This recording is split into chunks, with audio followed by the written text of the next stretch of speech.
Ah, ok. Porque que yo puse como 7 noticias. De regreso al escenario, estamos ya en el aire otra vez. Gaby, estamos en el aire. Vamos a hablar de unos mensajes que se atribuyen a la covidianidad que ha anunciado el gobierno. Antes vamos a dar la bienvenida y a presentar a nuestros coanfitriones. Es lo que se estila en este momento. Radamés García González, economista, catedrático universitario, analista político. Alejandro Esteban Contreras, académico, periodista, director de la Escuela de Comunicación Social de la Pontificia Universidad Católica Madre y Maestra. Buenas tardes, jóvenes. Buenas tardes. Buenas tardes, maestro Radamés. Saludos, Carlos Manuel, mentor nuestro. Bueno, hoy estamos ya. Diario Libre. Vamos a entrar en materia de inmediato. Porque hay un tema ahí de semiótica y de interpretación de las imágenes. Estamos tratando de enviar una imagen, pero Gaby no me dijo a quién se la envíe. Entonces, nos quedamos en la gatera. Es una imagen que se atribuye al gobierno, una imagen con una calavera y otra con una cruz de una sepultura, para prevenir a la gente o meterle miedo con respecto al coronavirus. Eso ha estado circulando profusamente hoy en redes sociales. No ha habido un desmentido del gobierno, de manera que hasta ahora se considera que es una información oficial. Una imagen oficial y que, si se quiere, rompe un poco con la línea gráfica, con la línea institucional del gobierno, que no había utilizado ese tipo de imagen tan dura, tan chocante, porque es la cara, ¿no?, de una especie de carabela y con un fondo negro, lúgubre. Sí. Entonces, una cosa es promover la prevención y otra es pues una imagen que inspire un terror, y especialmente ahora que hay sectores que cuestionan el hecho de que el gobierno, por un interés político electoral, estaría incidiendo en crear unas condiciones quizás de pánico para evitar que la gente vote. La pandemia es real, eso sería irresponsable decirlo. Nosotros estamos conviviendo con este enemigo del COVID-19. Ahora, de ahí a crear una situación de pánico, de pavor, de terror, eso ya es otro extremo, porque debemos convivir con el COVID-19, así como hemos hecho nuestras actividades regulares en medio del COVID. Ir a votar es parte de nuestras actividades como ciudadanos. Entonces, vamos a un supermercado, vamos a una farmacia, hay muchos que ya se han integrado a sus trabajos, salen a las calles, y entonces lo que hay que mantener el protocolo, el distanciamiento, uso de mascarillas y el cuidado, como en todas las actividades que nosotros hacemos. Lo mismo tenemos que efectuarlo en las elecciones, pero hay que ir a votar, porque eso es un derecho. Definitivamente yo creo que el tema es que hay dos corrientes que se están definiendo. El del abstencionismo, que es inducido, provocado, estimulado desde el sector oficial como una estrategia, y la participación, el acudir, que es estimulado desde la oposición, sobre todo para lo que se supone un voto duro, un voto de un sector de clase que está decidido ya, que sobre todo es la clase media, que ha sido la clase que ha llevado la mayor oposición al gobierno y que ha tenido manifestaciones constantes, desde el tema de la Marcha Verde hasta el tema de los jóvenes de negro de la Plaza de las Banderas, para citar dos hechos muy resaltantes, incluyendo otras acciones como los cacerolazos, que han tenido también muchísima incidencia. Entonces, vemos que en perspectiva hay estas dos situaciones que responden a intereses distintos. La oposición debería capitalizar ese interés manifiesto, el sentir de Marcha Verde y de los jóvenes de la Plaza de la Bandera, para propiciar la mayor afluencia a las urnas. El gobierno está propiciando en su estrategia, desde su óptica, el abstencionismo de estos sectores, en lo que advertimos, o parece ser, una campaña de miedo, y utilizando la situación sanitaria o el manejo de las cifras y de la situación de la epidemia con fines de atemorizar a las personas para poner en balance la decisión de qué es prioritario para mí, mi salud o el cumplimiento del deber cívico de votar.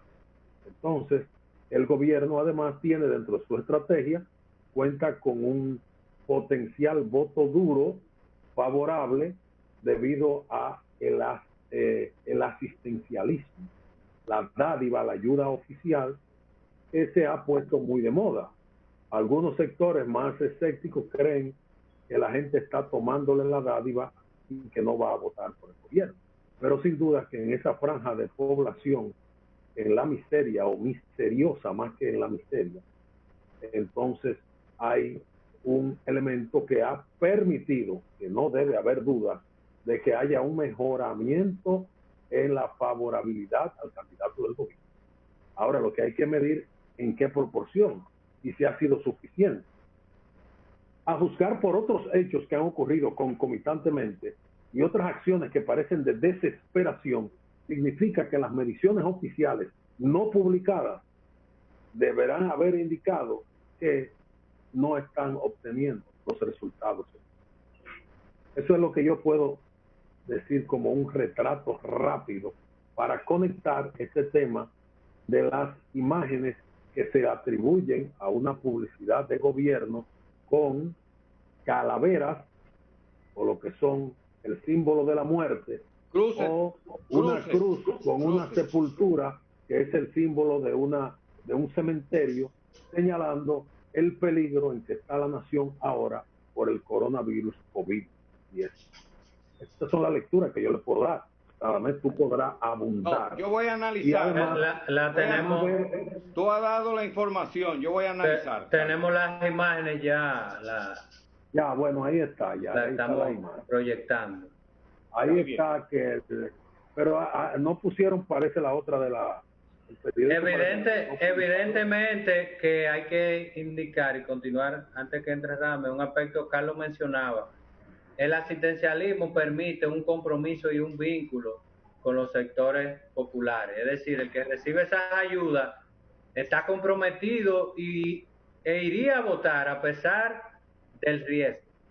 Ahora, bien, el clase media al cual no llega ese asistencialismo y ese clientelismo, es el nicho al cual se quiere atacar, porque como ese no tiene un compromiso, no le están dando ninguna remuneración, entre comillas, tiene esa libertad de decisión. Y entonces sabemos ahí que el sector clase media es que ha puesto en evidencia el mayor nivel de oposición al gobierno. Entonces, el voto en el exterior, por eso también se quiso boicotear, porque es que son los dos elementos más preocupantes para el partido de gobierno, el exterior y clase media, porque en esos dos nichos no hay posibilidad de que llegue esa mano extendida del clientelismo y el asistencialismo, que es sobre el cual se está apalancando la candidatura de gobierno, y como ha dicho Carlos, le ha permitido subir unos puntos. Uno no sabe hasta qué medida haya sido, pero no lo puede negar, tiene que tener un impacto obligatoriamente. No, evidentemente. Tiene que haber mejorado. Okay. Lo que no ha mejorado es en la cuantía que esperaba. Claro, no, exacto, porque no alcanza. Acciones de desesperación, estas otras acciones, o sea, siguen inventando cosas. Bueno, vamos entonces, déjame hacer una reflexión sobre a partir de lo que ustedes han dicho. Lo que ustedes han informado, lo que ustedes han señalado, pues me permite, en un proceso electoral, Carlos, ¿qué es lo que tenemos que hacer? ¿Promover la abstención o que la gente vaya a votar? Eso no tiene nada que ver a quién beneficia o quién no beneficia. Bueno, ahora mismo tenemos que ver en términos de valores democráticos. ¿qué es lo que nosotros promovemos? ¿Que la gente vote o que se abstenga en un proceso electoral? No, se promueve y la línea oficial del organismo rector, que es la Junta Central Electoral, es que se vaya a votar. De hecho, la última cuña de la Junta Central Electoral está muy bien lograda, porque señala que a pesar de los problemas de salud, un señor que parece un agricultor, un campesino, va a votar.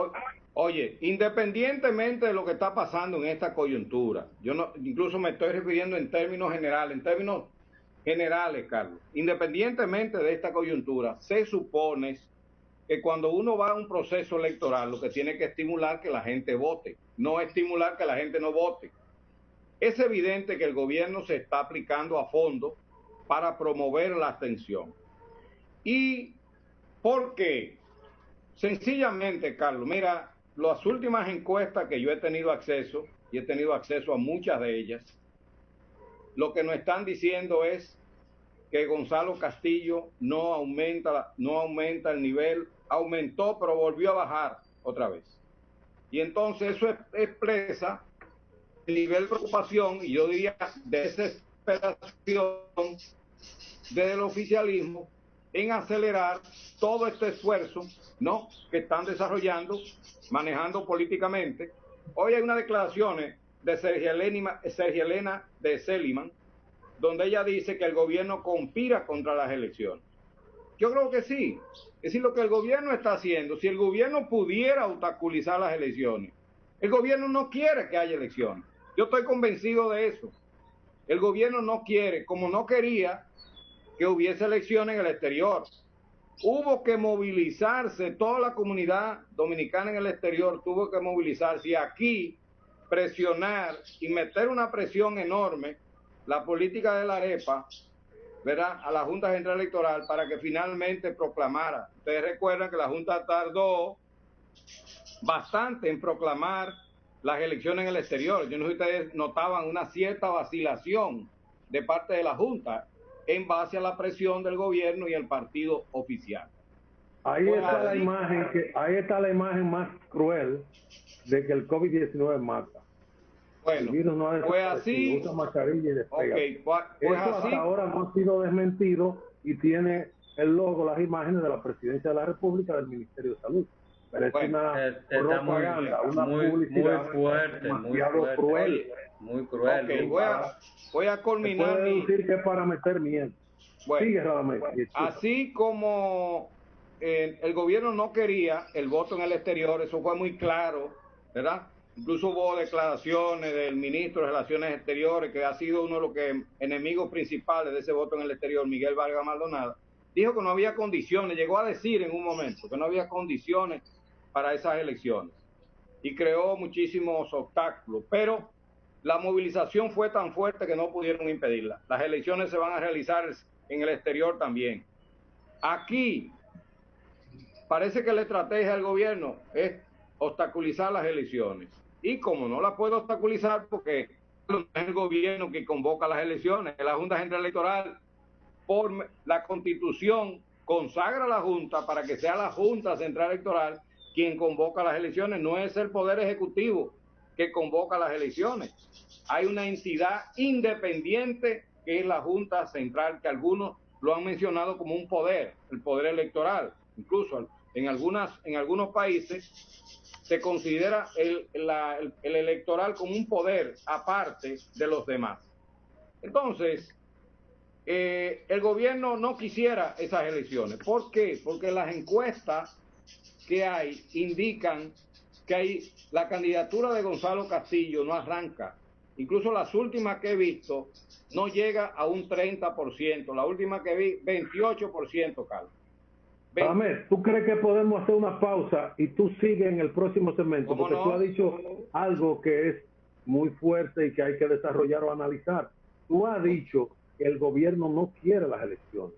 Ahora, ¿el gobierno puede impedir las elecciones? No, espérate, es una afirmación muy contundente y fuerte. Yo estoy citando a Sergia Elena de Seliman, ella que ha dicho que el gobierno conspira contra las elecciones. Me estoy basando en sus declaraciones. Bueno, eso de una conspiración es una cosa, pero que el gobierno no la quiera, o sea, que no quiere que haya elecciones.